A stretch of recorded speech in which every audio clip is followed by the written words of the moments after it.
Hello students. तो इस video में हम लोग फ्रिक्शन की सीरीज़ में एक नया प्रॉब्लम लेने जा रहे हैं। ये काफ़ी अच्छा क्वेश्चन है।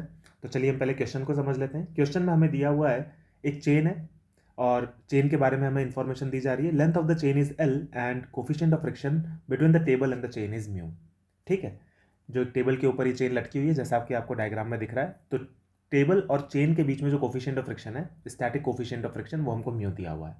हमें बताना है कि calculate the maximum length of the chain which can be hung from the table without sliding. कि आप ये y की मैक्सिमम वैल्यू कितनी चूज कर सकते हो, यानी कि आप चेन का कितना पोर्शन मैक्सिमम चेन के बाहर, टेबल के बाहर लटका सकते हो ताकि ये चेन जो है ये स्लिप ना करे। ये क्वेश्चन है। ठीक है, तो एक बार आप क्वेश्चन को खुद से ट्राई कर लें, वीडियो को पॉज करके, फिर उसके बाद में आप मेरे सॉल्यूशन को देखें। तो चलिए हम सॉल्व करते हैं।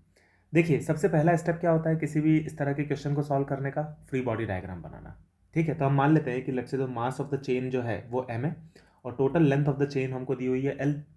तो हम यूनिटरी मेथड से ये बोल सकते हैं कि जो पोर्शन लटका हुआ है उसका वेट कितना होगा? उसका वेट हो जाएगा m/l multiplied by y multiplied bye g। ठीक है ना, ये तो हो जाएगा जो पोर्शन लटका हुआ है उसका वेट। ठीक है, और जो पोर्शन टेबल के ऊपर है उसके ऊपर अपवर्ड डायरेक्शन में आ रहा होगा एक नॉर्मल कॉन्टैक्ट फोर्स, इसको हमने बोल दिया n, और डाउनवर्ड डायरेक्शन में आ रहा होगा एक mg का फोर्स। तो उसके लिए जो टेबल के ऊपर जो पोर्शन रखा हुआ है हमें उसका वेट निकालना पड़ेगा।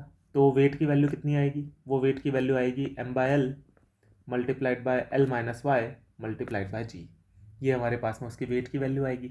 ठीक है, और इस चेन को रोक के किसने रखा होगा टेबल के ऊपर? फ्रिक्शन फोर्स ने, ऑफ कोर्स। तो पीछे की डायरेक्शन में एक फ्रिक्शन फोर्स आ रहा होगा, उसको हम लोग बोल रहे हैं Fr। तो हमारे पास में ये कंडीशन बन गई।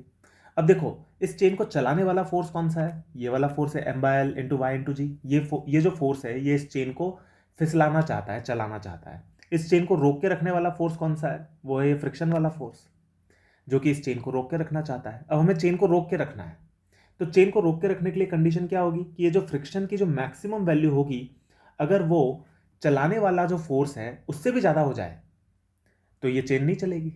और चलाने वाला फोर्स कौन सा है? m/l multiplied by y multiplied by g. ये इक्वेशन बनेगी।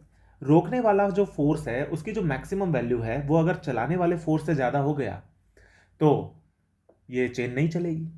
ये इसका कोर कंसेप्ट है क्वेश्चन का। तो हमने जो इसकी बेसिक इक्वेशन थी वो लिख ली। अब हम इस क्वेश्चन को फर्दर सॉल्व करते हैं। हमको पता है कि ये जो रोकने वाला फोर्स है, जो फ्रिक्शन की मैक्सिमम वैल्यू है, ये स्टैटिक फ्रिक्शन की मैक्सिमम वैल्यू रहेगी। तो स्टैटिक फ्रिक्शन की मैक्सिमम वैल्यू कितनी होती है? म्यू एन होती है। तो ये दो हो जाएगी दूसरी इक्वेशन। और एन की वैल्यू यहाँ पे कितनी होगी? एन की वैल्यू हो जाएगी, जो टेबल के ऊपर जो चेन रखी हुई है उसके ऊपर नॉर्मल कॉन्टैक्ट की हम बात कर रहे हैं, तो उसकी वैल्यू कितनी हो जाएगी? उसकी वैल्यू हो जाएगी m/l multiplied by l minus y multiplied by g. ये इक्वेशन बनेगी। हमारे पास में बेसिक तीन इक्वेशंस बन गई। तो इनको हम लोग सॉल्व करते हैं। तो देखो हमारे पास में क्या इक्वेशन बनेगी? Mu multiplied by N, N की जगह पे हम लिख देंगे m/l multiplied by l minus y multiplied by g. ये इक्वेशन बनेगी। And this should be greater than और equal to m/l multiplied by y multiplied by g. तो देखो ये g कैंसिल हो रहा है दोनों तरफ से, m/l कैंसिल हो रहा है दोनों तरफ से। और अब हमें बस इस इक्वेशन को सॉल्व करना है। तो यहाँ से हमारे पास में आएगा mu l minus mu y and this should be greater then y। ये इक्वेशन बनेगी। इसको हम फर्दर सॉल्व करते हैं। तो यहाँ से हमारे पास में आ जाएगा mu l upon 1 plus mu and this should be greater than और इक्वल टू y। यानी कि हम यहाँ पे बोल सकते हैं कि y should be less than और equal to mu l upon 1 plus mu. यानी कि ये जो y की वैल्यू आई है हमारे पास में, जो अपर लिमिट आई है, इससे ज़्यादा अगर आप y की वैल्यू रखोगे तो चेन फिसल जाएगी। इससे कम अगर आप y की वैल्यू रखोगे तो चेन नहीं फिसलेगी। यानी कि y की जो मैक्सिमम वैल्यू होगी वो कितनी हो जाएगी? Mu l upon 1 plus mu. ये हो जाएगा आंसर। यानी कि इतनी मैक्सिमम वैल्यू आप चेन की, या फिर इतनी मैक्सिमम लेंथ चेन की आप टेबल से लटका सकते हो चेन को बिना फिसलाए। तो अगर आप इतनी वैल्यू लटकाओगे तो चेन नहीं फिसलेगी। इससे ज़्यादा अगर आप वैल्यू को लटका दोगे, यानी कि इससे ज़्यादा लेंथ अगर आप लटका दोगे चेन की, ये वाई की वैल्यू को अगर आप इससे थोड़ा सा भी ज़्यादा बढ़ा दोगे तो चेन फिसल जाएगी। इससे आप कम रखोगे तो चेन नहीं फिसलेगी। ये इसका कंक्लूजन है। ठीक है, तो मैं होप कर रहा हूँ स्टूडेंट्स कि आपको ये क्वेश्चन क्लियर हो गया होगा। ये एक अच्छा क्वेश्चन है, इसको आप खुद से भी एक बार ट्राई करें without seeing the solution till the correct answer, तब आपको और ज़्यादा कॉन्फिडेंस आएगा।